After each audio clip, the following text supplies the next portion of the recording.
أعوذ بالله من الشيطان الرجيم. بسم الله الرحمن الرحيم. إنك لعلى خلق عظيم.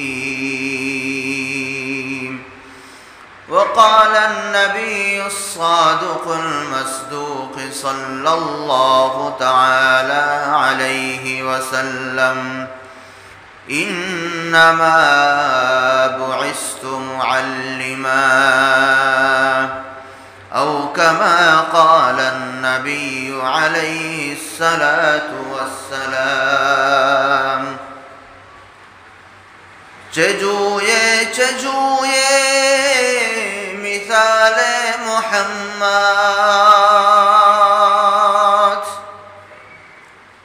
چجوئے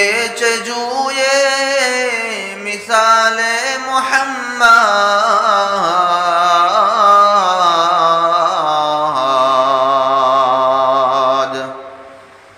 نایابی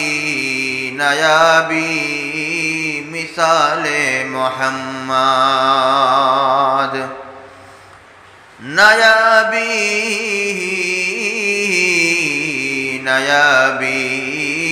مثال محمد. درود و سلام و تیرے حد ہمیشہ میرے ماں و ان کے حق میں فدا ہو. میرے ماں و ان کے حق میں فدا ہو. میرے جان و اموال و اولاد سب کچھ فدائے غبار دری مصطفیٰ ہو. فدائے غبار دری مصطفیٰ ہو. فدائے دری مصطفیٰ ہو.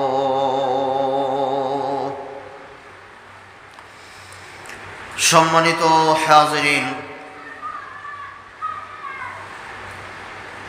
আল্লাহ পাকের দরবারে অসংখ্য অগণিত শুকরিয়া যে মহান রব্বুল আলামিন দয়া করে মেহেরবানি করে আমাদের সকলকে জুমার নামাজ আদায় করার জন্য মসজিদে সমবেত হওয়ার মতন তৌফিক দান করেছেন। সেই মহান আল্লাহ রব্বুল আলামিনের দরবারে অন্তরের অন্তঃস্থল থেকে গলার আওয়াজকে উঁচু করে জোরে সরে সকলে বলি আলহামদুলিল্লাহ। মাস হিসাবে অত্যন্ত গুরুত্বপূর্ণ মাস। এই মাস একদিকে যেরকম খুশির মাস, এই মাস অন্যদিকে সেরকমভাবে বিরহ বিচ্ছেদের মাস। কিভাবে? খুশির মাস হলো এই কারণে যে আমার নবী, আপনার নবী, বিশ্ব নবী রহমাতুল লিল আলামিন জনাবে মুহাম্মদুর রাসূলুল্লাহ সাল্লাল্লাহু আলাইহি ওয়াসাল্লামের জন্ম এই মাসের ভিতরে হয়েছিল। এজন্য সকলে আমরা খুশি না বেজার? খুশি। নবীজির জন্ম হতে খুশি হওয়া চাই। কি বলেন? সকলেই খুশি। এই মাসটা যেরকম ভাবে হুজুর সাল্লাল্লাহু আলাইহি ওয়াসাল্লামের জন্মগ্রহণের মাস, তদরূপ এই মাসটা হুজুর সাল্লাল্লাহু আলাইহি ওয়াসাল্লামের মৃত্যুরও মাস বটে। কথা বোঝেন নাই? তো একদিকে যেরকম ভাবে খুশি, অন্যদিকে সেরকম ভাবে কষ্ট। সুতরাং খুশি এবং বিরহ বিচ্ছেদের মাস হলো এই রবিউল আউয়াল মাস। কি মাস? রবিউল আউয়াল মাস, মাস হিসেবে অত্যন্ত গুরুত্বপূর্ণ একটা মাস। হুজুর সাল্লাল্লাহু আলাইহি ওয়াসাল্লামের জীবনী থেকে কিছু আলোচনা পেশ করার চেষ্টা করব ইনশাআল্লাহ। আজকে শুধুমাত্র যেই জিনিসটা আলোচনা করব, নবীজির জন্মটা কিভাবে হলো, বাস এতটুকুই। নবীজির জন্মটা কিভাবে হলো, কারণ হুজুর সাল্লাল্লাহু আলাইহি ওয়াসাল্লামের জীবনী সিরাত নিয়ে যদি আলোচনা করা হয়, দিন শেষ হবে, নবীজির জীবনী শেষ হবে না। শুধুমাত্র এতটুকু আলোচনা করব, নবীজির জন্মটা কিভাবে হলো, কিভাবে নবীর জন্মগ্রহণ করলেন, বাস এতটুকুই।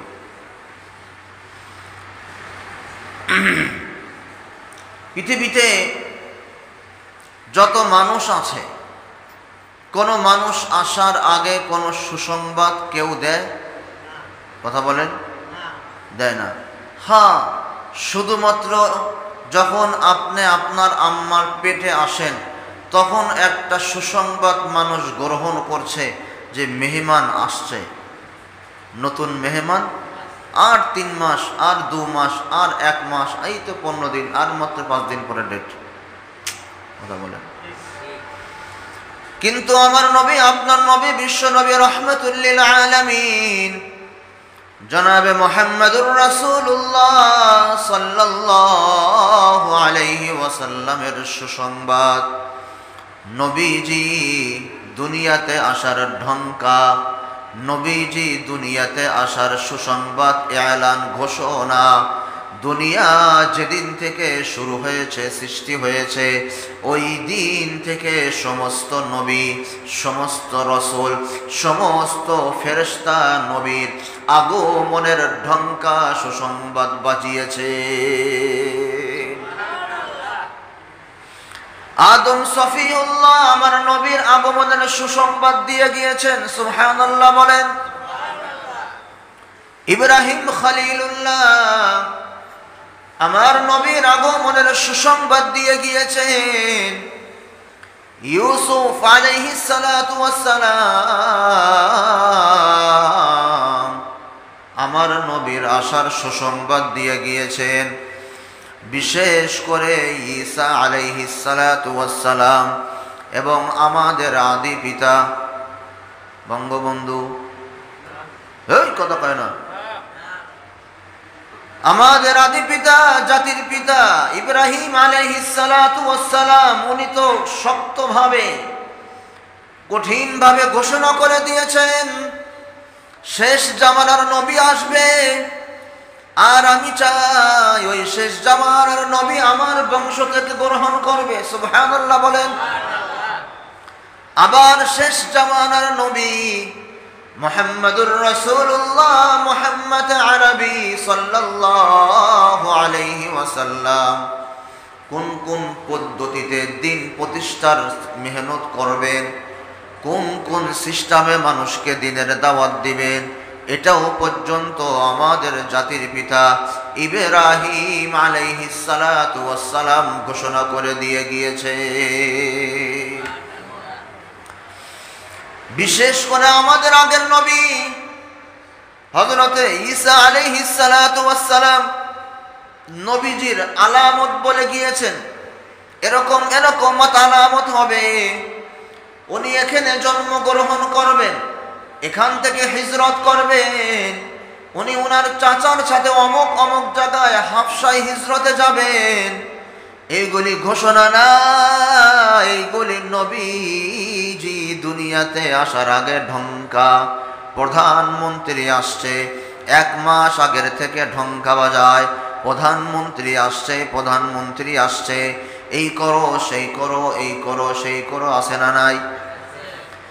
যদি বহির্বিশ্ব থেকে কোনো মেহমান আসে, কোনো প্রধানমন্ত্রী আসে, কোন রাষ্ট্রপতি আসে, 1-1.5 মাস আগ থেকে ঢঙ্কা বাজে, আসছে, অমকে আসছে, আছে না নাই?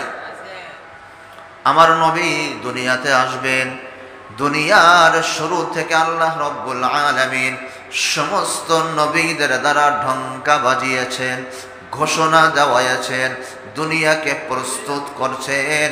আমার নবী, তোমার নবী, বিশ্ব নবীর আগমন ঘটবে। ঈসা আলাইহিস সালাতু ওয়াস সালাম তো বলে গিয়েছেন, শেষ জামানার নবী যিনি হবে ওনার এই আলামত হবে। শেষ জামানার নবী যিনি হবেন ওনার সম্পর্কে অনেকগুলি সুসংবাদ, অনেকগুলি আলামত বলে গিয়েছেন। এক নম্বর আলামত, শেষ জামানার নবী যিনি হবেন জন্ম গ্রহণ করার পর থেকে নিয়ে ওনার দুই পিঠের মাঝখানে মোহরে নবুয়তের সিলমোহর থাকবে। সুবহানাল্লাহ। নবুয়তের কি থাকবে? সিলমোহর থাকবে। যিনি নবী, বলবো একটু পরে, সিলমোহর থাকবে। দুই নাম্বার, উনার একটা আলামত হলো ছোটকালে, বড়কালের গুলি বলছি না। এক নাম্বার, শেষ জামানার নবী যিনি হবে ওনার পিঠের ভিতরে মোহরে নবুয়তের কি থাকবে? সিলমোহর থাকবে। কিভাবে থাকবে এটা জানার প্রয়োজন আছে না নাই? এই কথা বলেন, আছে না নাই?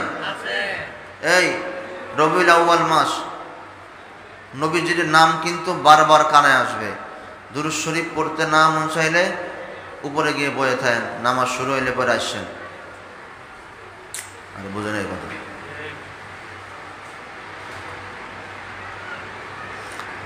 মোহরে নবুয়তের সিলমোহর থাকবে।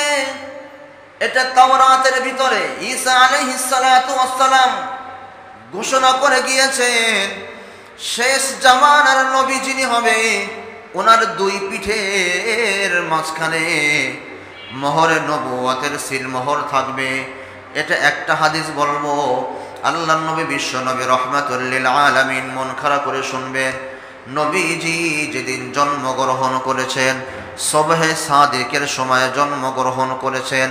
সুবহে সাদিকের সময়ে জন্মগ্রহণ কেন করলেন?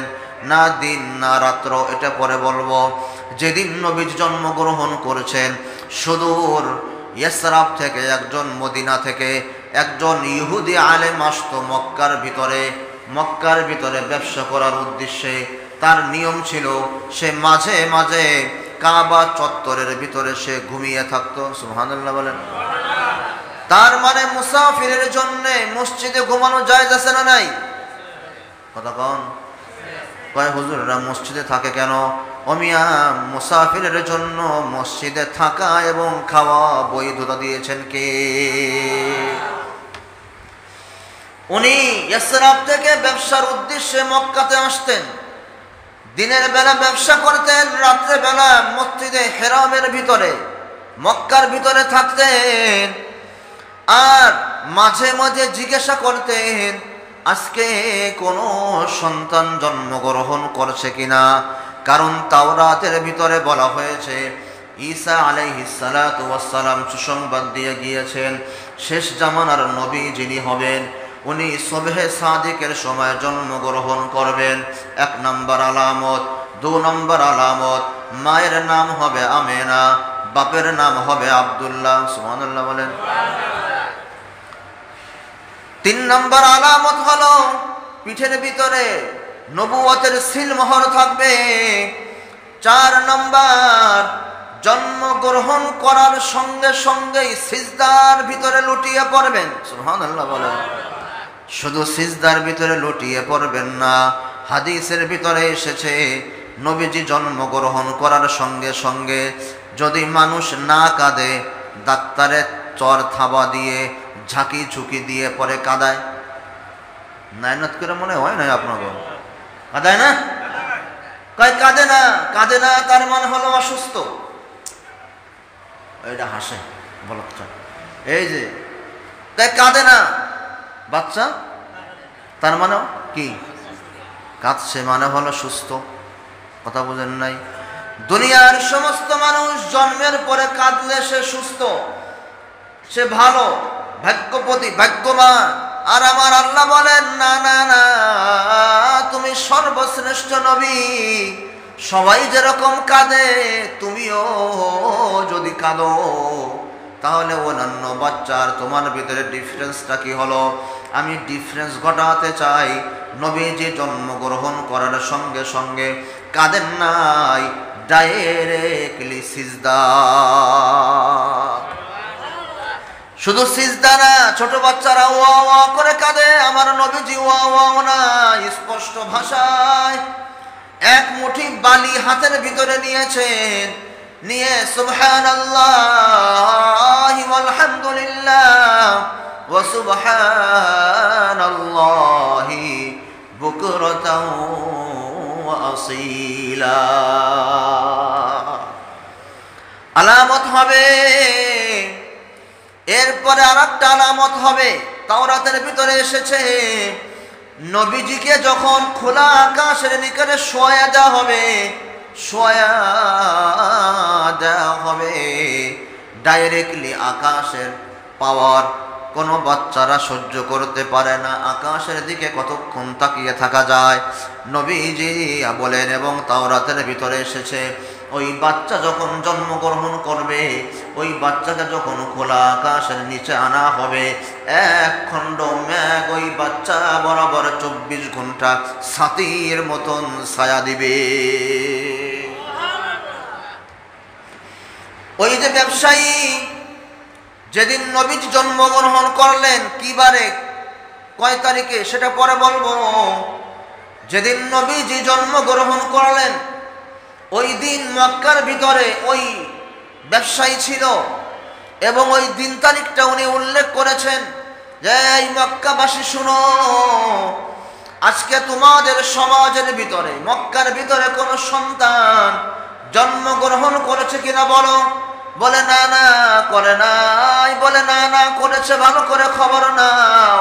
শুনো, খবর নেওয়ার আগে আমার থেকে আলামতগুলি জেনে নাও। বাপের নাম হবে আব্দুল্লাহ, মায়ের নাম হবে আমেনা, সবহে সাদিকের সময় জন্মগ্রহণ করবে। আর একটা আলামত হলো পিঠের ভিতরে সিলমোহর থাকবে। আর একটা আলামত হলো বাচ্চা কান্নাকাটি করবে না। আর একটা আলামত হলো সব মায়েদের ডেলিভারি কষ্ট আছে না নাই? কথা বলেন।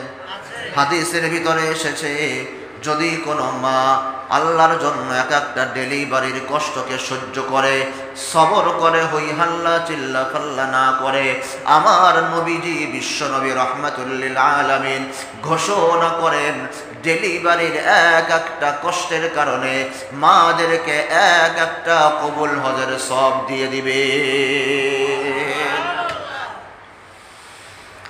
যাক, ওই দিকে যাব না। তার একটা আলামত হলো এই বাচ্চা যখন জন্মগ্রহণ করবে মার কোনো কষ্ট হবে না। সুবহানাল্লাহ বলেন। আরো কত ব্যথা হয়, রক্ত পানি পচা পানি বের হয়, কিন্তু আমার নবী যখন জন্মগ্রহণ করবে মায়ের কোনো রক্ত পচা পানি দুর্গন্ধ হবে না। সুবহানাল্লাহ বলেন। আজীব এক নবী, আজীব এক নবী। তো যাই হোক, ফজরের নামাজের পরে সে বলছে দেখো এইরকম কোনো বাচ্চা জন্মগ্রহণ করেছে কিনা। খবর নিয়ে দেখা গেল ঠিকই আব্দুল্লাহর ঘরে, আমেনার ঘরে একজন বাচ্চা জন্মগ্রহণ করেছে। সকাল থেকেই মানুষ দেখার জন্য লাইন। কেন লাইন? এত সুন্দর বাচ্চা। আরবরা তো এমনিতেই সুন্দর, আবার মুহাম্মদ আরবি সাল্লাল্লাহু আলাইহি ওয়াসাল্লাম, ছোটকালে মানুষ সুন্দর থাকে বেশি। কথা বলেন। ছোটকালে সুন্দর থাকে বেশি, বয়স হওয়ার পরে গুনাহ করতে করতে চেহারা নষ্ট হয়ে যায়। আবার যদি সে নেক আমল করে, ছোটকাল থেকেও বয়স হওয়ার পরে চেহারার সৌন্দর্য আরো দ্বিগুণ বেশি বেড়ে যায়। কারণ নেককার বান্দাদের চেহারা সুন্দর হয়। কথা বুঝেন? নেককার বান্দাদের চেহারা কি হয়? চেহারার রং কালো, গায়ের রং কি কালো, নাক বুকসকা, কথা বুঝেন নাই, কাল্যা কুচকুচ্চা, কিন্তু এর ভিতরেও একটা সৌন্দর্য নেককারের চেহারার ভিতরে দেখা যায়। কথা বুঝেছেন? এরকম বহুত নেককার আছে। তো যাক, ওদিকে যাব না। এবার ওই ব্যবসায়ী বলে চলো তোমরা আমার কাছে তাকে নিয়ে যাও। ওই ব্যবসায়ীকে যখন নবীজের কাছে আনা হলো, বাচ্চাকে যখন ওই ব্যবসায়ী কোলে নিল, ইহুদি আলেম যখন বাচ্চাকে কোলে নিয়েছে, কোলে নিয়ে দেখবেন উলট পালট বুট চিত কাট করে দেখছে, সবাই হই হল্লা, এই মিয়া তুমি বাচ্চাটা কেমন করছো কেন, কি সুন্দর ফুটফুটে বাচ্চা, তুমি একবার ভুট করো, একবার চিত করো, একবার কাট করো, সমস্যাটা কি? বলে চুপ করো, আমি দেখতে চাই এটা আমেনার ঘরে জন্মগ্রহণ করেছে, এটা আব্দুল্লাহর ঘরে জন্মগ্রহণ করেছে, আব্দুল মুতালেবের বংশে জন্মগ্রহণ করেছে, আমার সম্ভাবনা নিশ্চয়ই সে শেষ জামানার নবী হবে। আমি উলট পালট করে দেখছি, মোহরে নবুয়তের সিল মোহর তো থাকার কথা ছিল, পিঠের মাঝখানে সিল মোহরটা আছে কিনা? ও বিশ্ববাসী, ভালো করে তাকিয়ে দেখো, ওই দেখো মুহাম্মদ আরবি সাল্লাল্লাহু আলাইহি ওয়াসাল্লামের নবুয়তের সিল মোহর দুই পিঠের মাঝখানে, অর্থাৎ দুই হাত, এটা কি বলে, হাড়, দুই হাড়ের মাঝখানে ভালো করে তাকিয়ে দেখো, মোহরে নবুয়তের সিল মোহর স্পষ্ট দেখা যায়। একথা বলে বাচ্চা দিয়ে হার্ট ফেল হয়ে উনি পড়ে যায়। কিছুক্ষণ পরে যখন হুঁশ আসলো, তখন জিজ্ঞাসা করা হলো যে ভাই, মোহরে নবুয়ত তুমি তো আমাদেরকে দেখালে, দেখানোর পরে আবার বেহুশ হলে কেন? বলে দেখো, ইব্রাহিম আলাইহিস সালাতু ওয়াস সালাম দোয়া করেছেন যেন ওনার বংশে শেষ জামানার নবী জন্মগ্রহণ করে, কিন্তু তারপরও আমরা ইহুদিদের বড় একটা আশা ছিল, বড় একটা আকাঙ্ক্ষা ছিল, শেষ জামানার নবী মুহাম্মদ আরবি সাল্লাল্লাহু আলাইহি ওয়াসাল্লাম এই ইব্রাহিমের বংশ আসবে না, ইহুদিদের বংশে আসবে, আমাদের বংশে আসবে, এটা আমাদের বড় আশা ছিল। কিন্তু আল্লাহ রাব্বুল আলামিন আমাদের দোয়াকে কবুল করেননি। জাতির পিতা ইব্রাহিম আলাইহিস সালাতু ওয়াস সালামের দোয়া কবুল করেছেন। এই আক্ষেপ আমি সহ্য করতে না পেরে বেহুশ হয়ে গিয়েছি।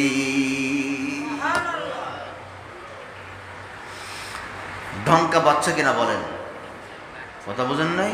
নবীজি আসার আগে সুসংবাদ হয়েছে কিনা বলেন? আল্লাহু আকবার। এবার আসেন, একটা বললাম যে যিনি জন্মগ্রহণ করবেন ওনার পিঠের ভিতরে কি থাকবে? মোহরে নবুয়ত, সিল মোহর থাকবে। বড় হওয়ার সময়ও একটা ঘটনা আছে, এটা আরেকদিন বলবো, সামনে বলবো। আজকে শুধু বলছে জন্মগ্রহণটা নবীজির কিভাবে হলো।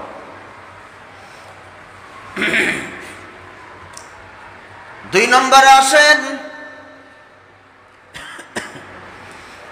তাওরাতের ভিতরে এসেছে শেষ জামানার নবী যখন জন্মগ্রহণ করবে, ওনার সাথে ওনাকে যখন খোলা আকাশের নিচে রাখা হবে, ওনাকে ছায়া দেওয়ার জন্য দুনিয়ার কোনো ছাতি ব্যবহার করা লাগবে না। 24টা ঘন্টা একখানা মেঘের খণ্ড ওনাকে ছায়া দিবে। সকালে যখন জন্মগ্রহণ করা হয়েছে, জন্মগ্রহণ করেছে, মানুষের ভিড় আর ভিড়, এত সুন্দর আশ্চর্য একটা বাচ্চা, ফুটফুটে বাচ্চা, আজীব বাচ্চা, আরবের মানুষ কখনই দেখেনি। বাচ্চা দেখার জন্য লাইন ধরে দাঁড়িয়ে যায় সবাই। বাচ্চা দেখা শেষ, এবার নবীজির চাচা আবু তালেব সে বলে, বাচ্চা একা একা বাবা নাই, বাবা তো পেটে থাকা অবস্থাতেই মারা গিয়েছে, খেলাধুলা কে করবে? এবার নবীজির চাচা আবু তালেব বলে, আমেনা তুমি কোলে রাখো, আমার ভাতিজার জন্য আমি খেলনা কিনে নিয়ে আসি। সুবহানাল্লাহ বলেন। খেলনার দরকার আছে না নাই? কথা বলেন, খেলনার দরকার আছে না নাই? এবারে দেখে মুহাম্মদ আরবি সাল্লাল্লাহু আলাইহি ওয়াসাল্লাম, বাচ্চারা দেখবেন হাত পা উপরের দিকে দিয়ে লাফায়, এমন এমন করে। এবার আবু তালেব তাকিয়ে দেখে মুহাম্মদ যখন হাত পা নাড়ায়, উপরে যেই মেঘখণ্ড আছে, দিনের বেলা উপরে যেই মেঘখণ্ড আছে, নবীজির হাত পা নড়ে, সাথে সাথে মেঘখণ্ড হাতের ইশারায় নড়ে। রাতের বেলা যখন আমার নবীজিকে খোলা আকাশের নিচে রাখা হয়, দুনিয়াতে তো খেলনা ঝুলিয়ে দেয়।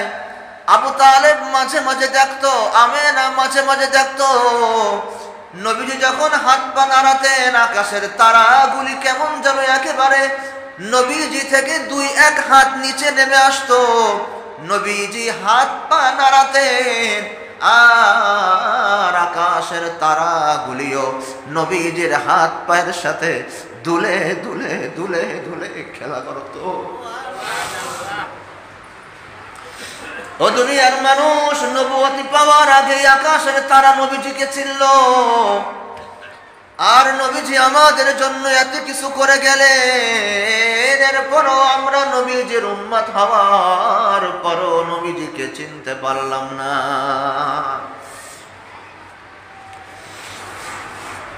আবু তালেব মনে মনে বলে, বাবা নাই, এতিম হারা নবী, খেলনা আনার দরকার নাই, আকাশের মালিক পুরা জমিন পুরা আসমান তার জন্য খেলনা বানিয়ে দিয়েছে। তিরমিজি শরীফের হাদিস এটা। কোন হাদিস? তিরমিজি শরীফের হাদিস। নবীজি মাঝে মাঝে হাত নাড়াতেন, আকাশের তারা নবীজির হাতের সাথে লড়ত। নবীজি হাঁটতেন, মেঘখণ্ড নবীজির উপরে ছায়া দিত। এটা শেষ নবীর একটা আলামত হবে। উনি যখন হাঁটবেন, যখন রৌদ্রের ভিতরে হাঁটবেন, 24 ঘন্টা মেঘ ওনাকে ছায়া দিবে। আগামী জুমাতে এটাও বলবো ইনশাআল্লাহ। আজকে শুধু বলছি জন্মটা নবীজির কিভাবে হলো, এতটুকু শব্দ, আর কিছু বলবো না। কিভাবে নবীজির জন্মটা হলো? প্রথম কথা হলো, সমস্ত নবীরা সুসংবাদ দিয়েছে কিনা বলেন? দিয়েছে না? এবার আসেন, মারও তো একটা সুসংবাদের দরকার আছে, আছে না নাই?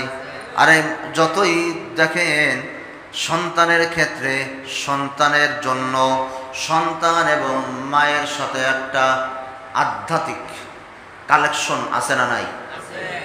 বিশ্বাস না হয় খবর নিয়ে দেখেন। আপনি যদি কখনো বিপদে পড়ে থাকেন, ঠিক টাইম মনে রাখবেন। কি মনে রাখবেন? টাইম মনে রাখবেন। ওই টাইমে আপনার মাকে জিজ্ঞাসা করবেন, মা এই টাইমটা তুমি কি করতেছিলে? খবর নিয়ে দেখেন। আমি আমার মাকে একাধিকবার বলতে শুনেছি,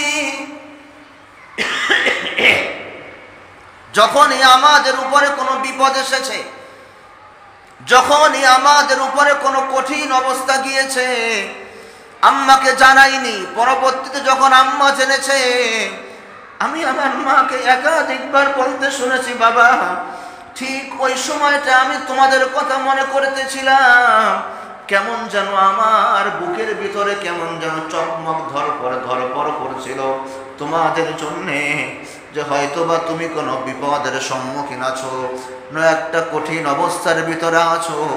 জিজ্ঞাসা করো না মা, ফোন তো আমি তোমাকে করি নাই, এই সুসংবাদটা তোমাকে কে দিল?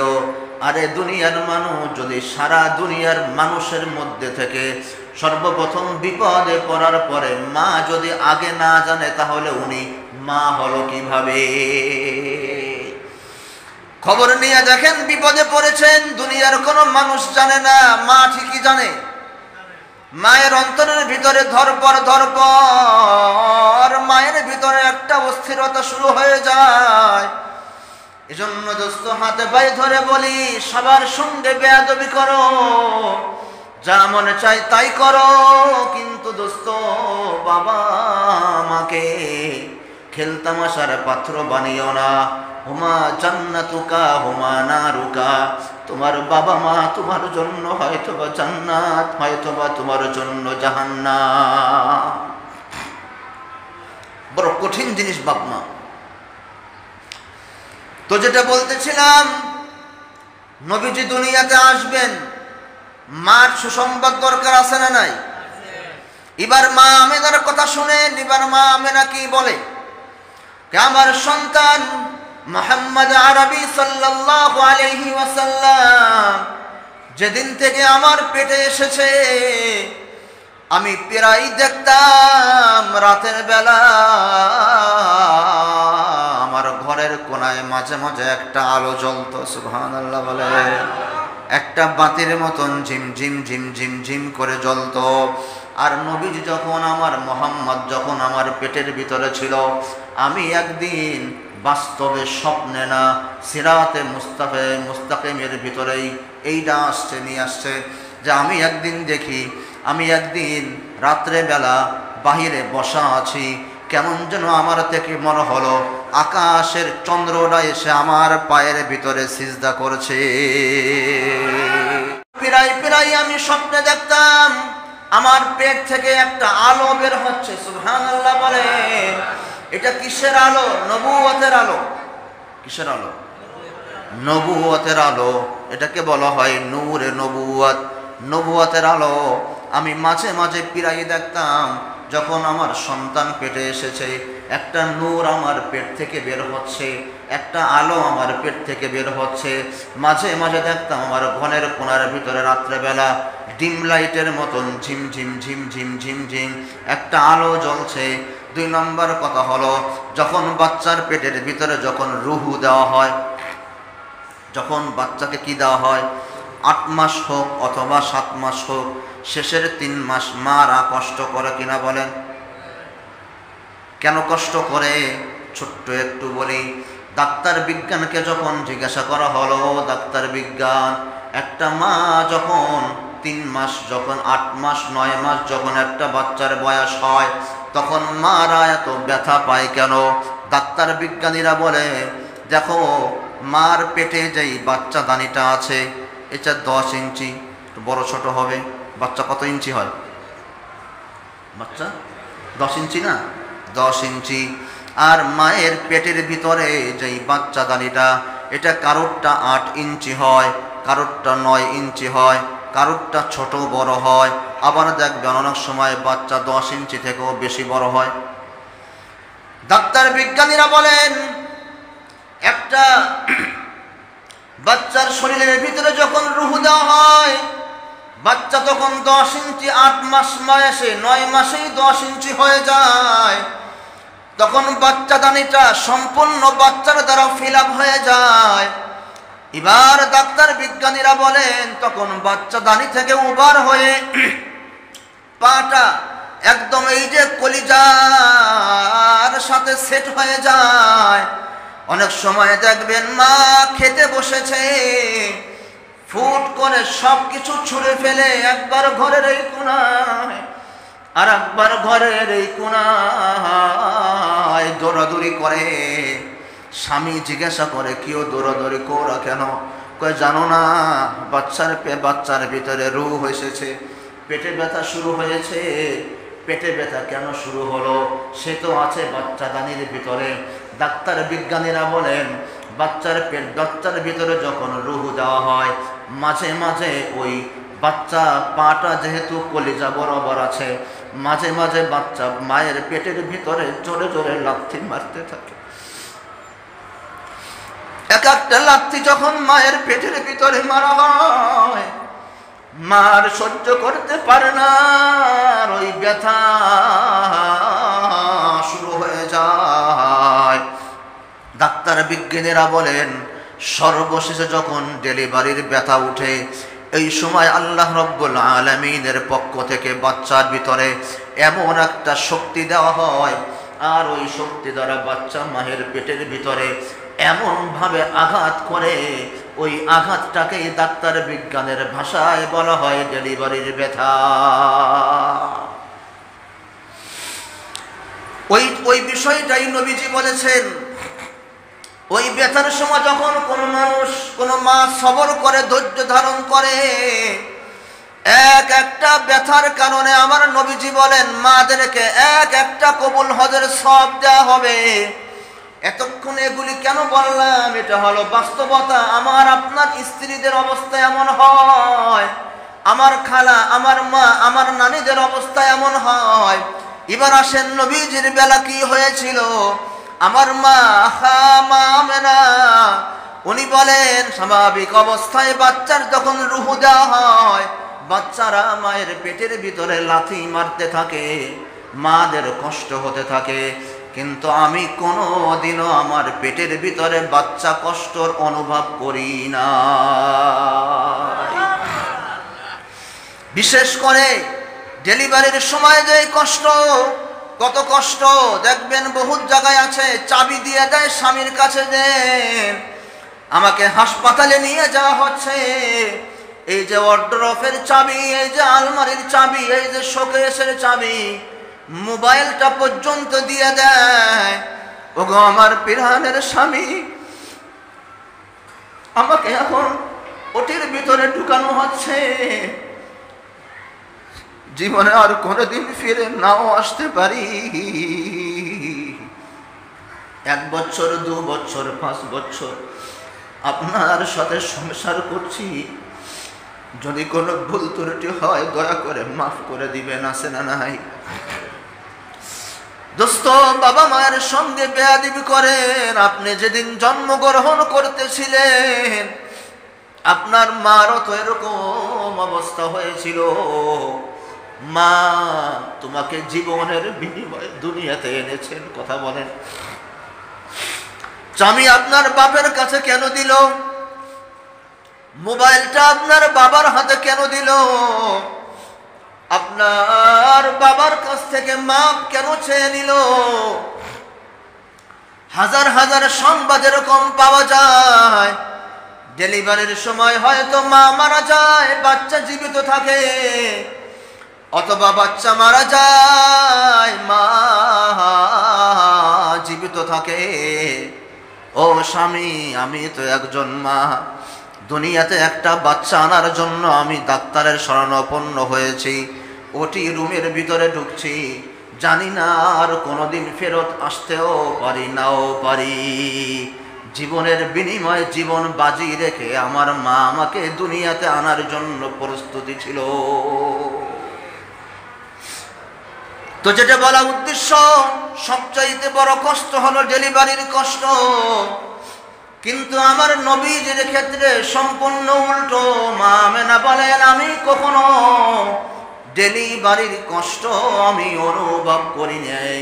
একটা হলো বাচ্চা যখন পেটে ছিল তখন তো আমি বুঝতামই না, মানে ব্যথা বেদনার কারণে বুঝতামই না যে আমার পেটে কোনো বাচ্চা আছে।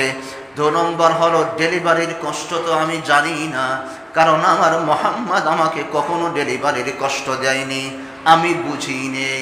মাদের বিভিন্ন নাপাক রক্ত পানি এগুলি বের হয়, 40 দিন পরে পাক হয়, এরপরে নামাজ পড়তে হয়, কি বলেন?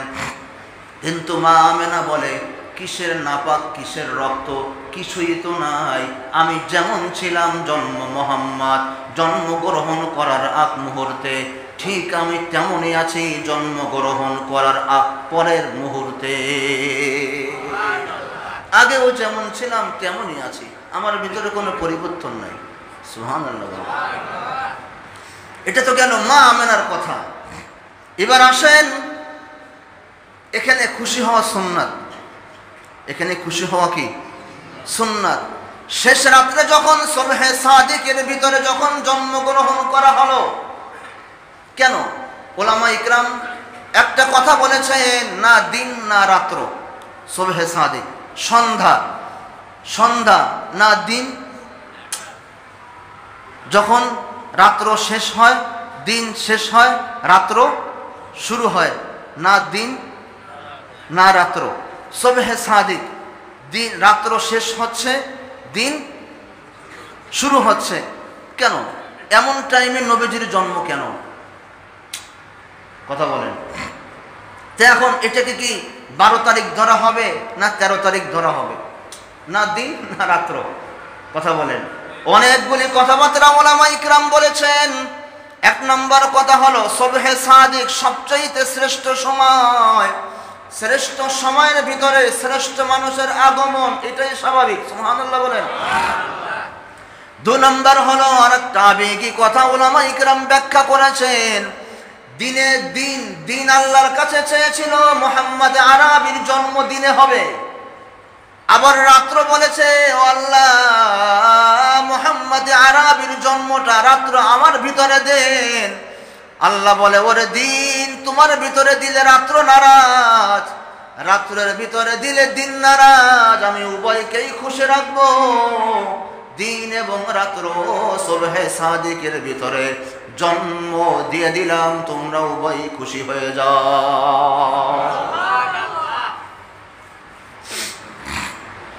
এবার আসেন, যেটা বলতেছিলাম, এখানে খুশি হওয়া সুন্নাত। কিভাবে সুন্নাত?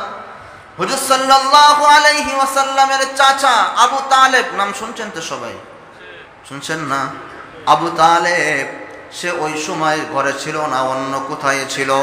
তো নবীজির মা আমেনা উনি গোলাম পাঠিয়েছেন আবু তালেবের কাছে, চাচাকে সংবাদ দিয়েছ তোমার ভাতিজা মুহাম্মদ, তোমার ভাতিজা জন্মগ্রহণ করেছে।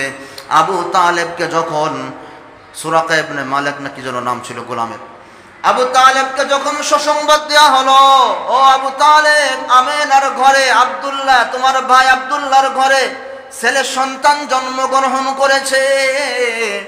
এই জামানায় খুশি হয়ে মিষ্টি খাওয়ায়, আছে না নাই? হ্যাঁ। এবার আবু তালেব বলে, শোনো গোলাম, আঙ্গুল শাহাদাত আঙ্গুল আবু তালেব উঁচু করেছে, এই শোনো গোলাম, তুমি আমার ভাতিজার সুসংবাদ নিয়ে এসেছ। আব্দুল্লাহর ঘরে আমেনার ঘরে বাচ্চা জন্মগ্রহণ করেছে, তুমি এই সুসংবাদ নিয়ে এসেছ। যাও, আঙ্গুল দিয়া যাও, আমার দিকে দেখেন, যাও যাও, গোলাম আজ থেকে তুমি আজাদ। সুবহানাল্লাহ। আসতে বলেন, আরো আসতে বলেন। হ্যাঁ হ্যাঁ। এজন্য হাদিসের ভিতরে এসেছে, যেহেতু আবু তালেব ঈমান নিয়ে মরতে পারেনি, ইসলাম ধর্ম গ্রহণ করেনি, আবু জাহেলের শাস্তি হবে কিরকম জানেননি? ইসলাম ধর্ম না গ্রহণ করেও সে নবীজিকে, ইসলামকে যেই পরিমাণ সহযোগিতা করেছে, বড় বড় মুসলিম সাহাবা ইকরামও সেই পরিমাণ সহযোগিতা করেনি। এজন্য তার শাস্তি কম হবে। কিরকম কম? আবু জাহেলকে, আবু তালেবকে জাহান্নামে দেওয়া হবে না, আবু তালেবকে জাহান্নামের পারে রাখা হবে, অথবা জাহান্নামের ভিতরে দেওয়া হবে, কিছু আগুন কম দেওয়া হবে। হাদিসের ভিতরে যে জিনিসটা এসেছে, একটা আগুনের জুতা আবু তালেবকে পরিয়ে দেওয়া হবে, এই কষ্টটাই সে সহ্য করবে। কিন্তু এই শাহাদাত আঙ্গুল আসেনি মনে, যেই আঙ্গুল দিয়ে বলেছিল তুমি আমার ভাতিজার সুসংবাদ নিয়ে এসেছো, যাও তোমাকে আজাদ করে দিলাম। নবীজি বলেন কিয়ামতের ময়দানে এই আঙ্গুলের ভিতরে আগুনের কোনো স্পর্শ হবে না।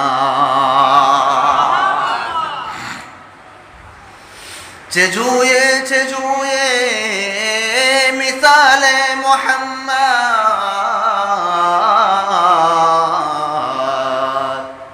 নায়াবি নায়াবি মিসালে মুহাম্মদ, কেউ হবে না তার মতো।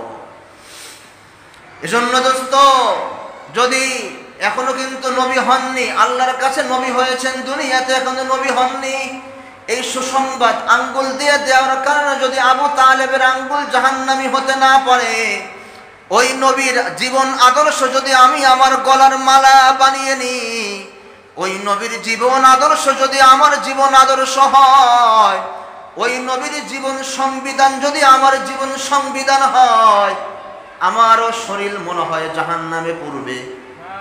কথা বলেন।